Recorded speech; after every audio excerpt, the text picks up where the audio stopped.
बच्ची को जो है मैं इस मोबाइल के जरिए आवाजें सुनाऊंगा, मुख्तलिफ आवाजें, ठीक है, जानवरों की, परिंदों की, और ये बच्ची आपके सामने पहचान कर बताएगी कि ये आवाज किसकी है।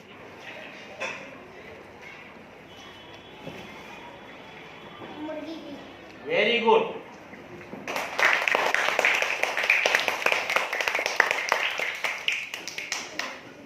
कुत्ते की। Very good.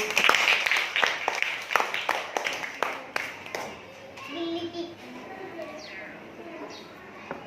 चिड़िया की। बोलो एक बार। चिड़िया की। चिड़िया।